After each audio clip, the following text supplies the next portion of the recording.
আজকের একটি গুরুত্বপূর্ণ আলোচ্য বিষয়। আমরা বিভিন্ন মিডিয়াতেই, আমরা সামাজিকতায় দেখি যখন তখন আলেম ওলামাদের সঙ্গে অসৎ ব্যবহার, ছাত্র তার শিক্ষকের সঙ্গে অসৎ ব্যবহার করছে।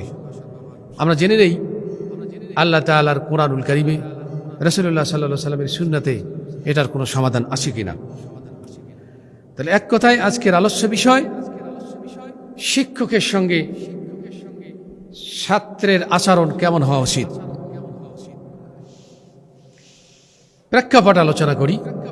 প্রেক্ষাপটটা যে কারণেই সূরা হুজরাত আল্লাহ রাব্বুল আলামিন নাজিল করেছেন রাসূলুল্লাহ সাল্লাল্লাহু আলাইহি সাল্লামের মাদানী জিন্দেগিতে, যখন ইসলামী রাষ্ট্রের পরিধির বিস্তৃত হচ্ছে, পরিধি বেড়ে যাচ্ছে, ইসলামী শাসন ব্যবস্থায় নিত্য নতুনভাবে লোকদের প্রয়োজন।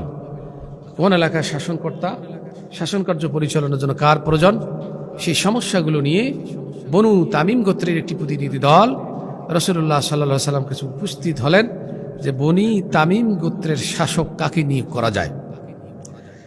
হযরত আবু বকর সিদ্দিক রাদিয়াল্লাহু তাআলা আনহু কাকা ইবনে আমিরের নাম প্রস্তাব করলেন। পক্ষান্তরে হযরত ওমর রাদিয়াল্লাহু তাআলা আনহু আকরা ইবনে হাফসের নাম উপস্থাপন করলেন। এটা নিয়ে হযরত আবু বকর সিদ্দিক এবং হযরত ওমর রাদিয়াল্লাহু তাআলা আনহুর মাঝে একটা তর্ক বিতর্ক শুরু হয়ে যায়। হযরত আবু বকর সিদ্দিক রাদিয়াল্লাহু তাআলা আনহু জোর গলায় কথা বলে বললেন, ওমর, আমি যেখানেই কথা বলি সেখানেই তোমার বিরূপ মন্তব্য। তেনাদের দুই সাহাবীর কথাবার্তা এক পর্যায়ে উঁচু কণ্ঠে রূপান্তরিত হয়, যার পরিপ্রেক্ষিতে আল্লাহ রাব্বুল আলামিন হযরত জিবরাইল আলাইহিস সালাতু ওয়াস সালামকে প্রেরণ করে জানাই দিলেন রাসূলুল্লাহ সাল্লাল্লাহু আলাইহি সাল্লামের সামনে কিভাবে কথা বলতে হবে। হযরত জিবরাইল আলাইহিস সালাতু ওয়াস সালাম এসে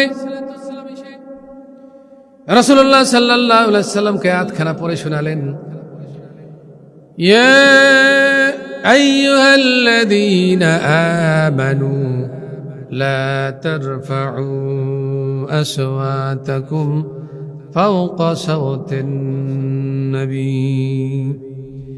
হে ঈমানদারগণ, তোমরা নবীর কণ্ঠের উপর তোমাদের কণ্ঠকে উঁচু করো না।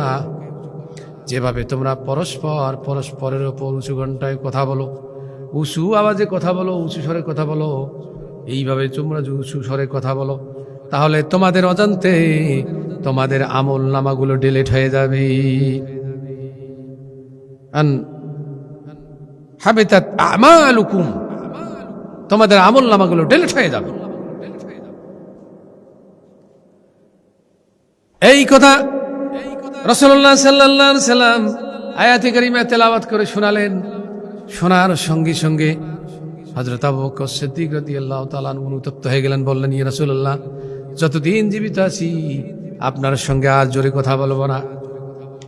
হযরত ওমর রাদিয়াল্লাহু তাআলা দূরে সরে গেলেন, ভয়ভীত অবস্থায় দূরে সরে গেলেন, অনুতপ্ত হলেন। কি হলো? যে হযরত ওমর রাদিয়াল্লাহু তাআলা কারোর সামনে যখন কথা বলেন, মানুষ কণ্ঠ বুঝেই বুঝতে পারে এটা ওমর কথা বলছে, অতএব ওমরের সামনে আর উঁচু গলায় কথা বলা যাবে না। সেই ওমর রাদিয়াল্লাহু তাআলা আনহু দৌড়ে দৌড়ে সরে গেলেন। সাহাবীগণ ভীত সন্ত্রস্ত হলেন।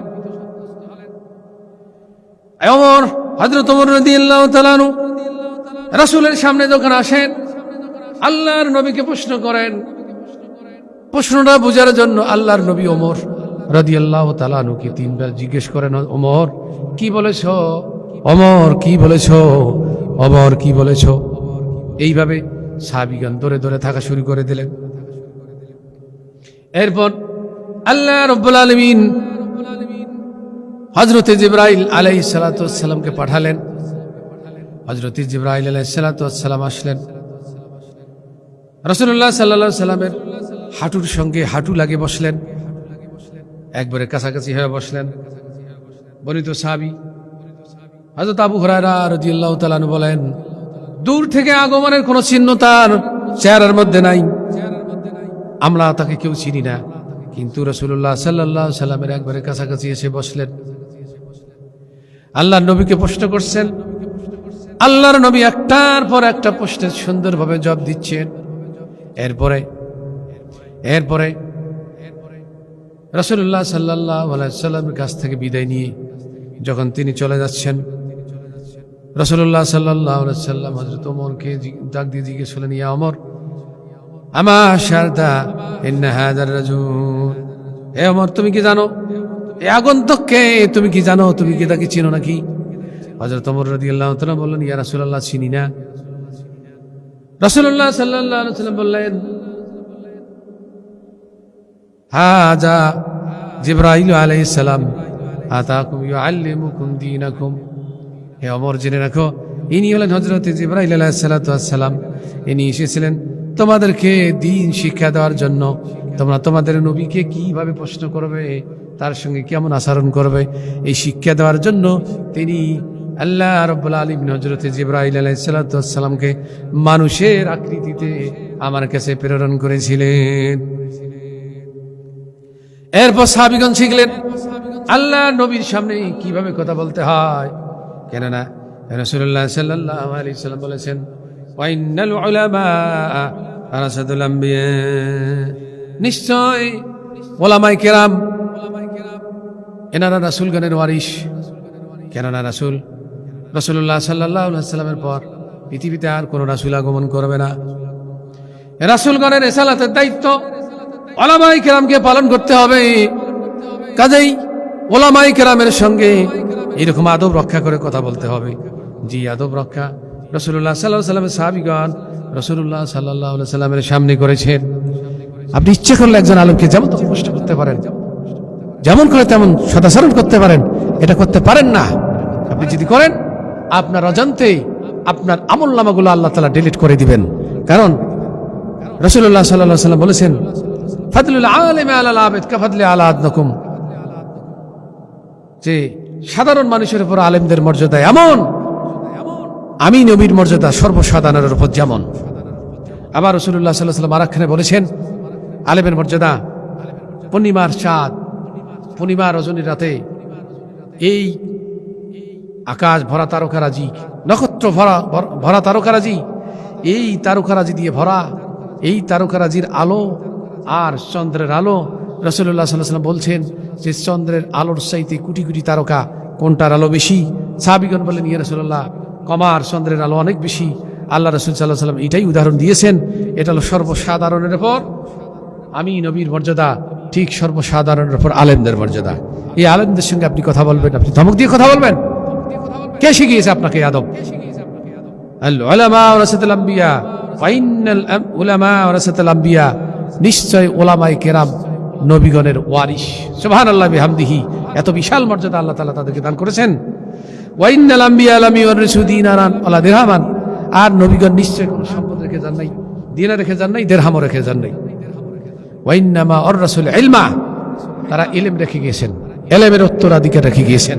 ফামান আখাযাহু আখাযা বিহাজ্জিন ওয়াফিরিন, সুতরাং তোমাদের মধ্যে যে ব্যক্তি তার ইলম অন্বেষণ করবে, সে দ্বীনের একটা বড় অংশ অর্জন করলো। সুবহানাল্লাহ বিহামদিহি। এই জন্য ভাইরা, সন্তানদেরকে শিখাবেন। আদব যদি শিখতে চাও, সন্তানকে আলেমের কাছে পাঠান। আপনার সন্তানকে আপনি আদব কায়দা শেখাবেন, আলেমদের কাছে পাঠান। আলেমরা কিভাবে শিখায়, আলেমদের মর্যাদা আল্লাহ তাআলা অনেক উঁচু করেছেন।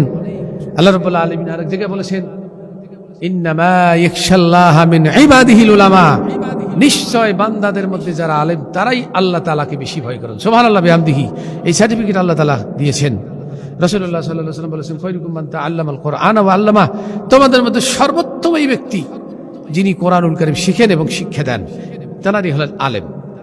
অতএব জাতির সন্তানেরা, এটা তাদের বোঝা উচিত, জাতির সদস্যদের বোঝা উচিত, ওলামায়ে কেরামের সঙ্গে আপনি কি ধরনের আচরণ করবেন। আপনি ওলামায়ে কেরামের সঙ্গে ব্যবহার খারাপ করবেন, উঁচু গলায় কথা বলবেন, হাত উঠাবেন, আমার আল্লাহ কুদরতি ফয়সালা দিয়া আপনাকে কিভাবে জেরো বানাইতে হয় সে ব্যবস্থা তিনি নেবেন। আল্লাহ তাআলা আমাদেরকে আজকের এই সংক্ষিপ্ত আলোচনা অনুযায়ী বুঝার তৌফিক দান করুক। আল্লাহুম্মা আমিন।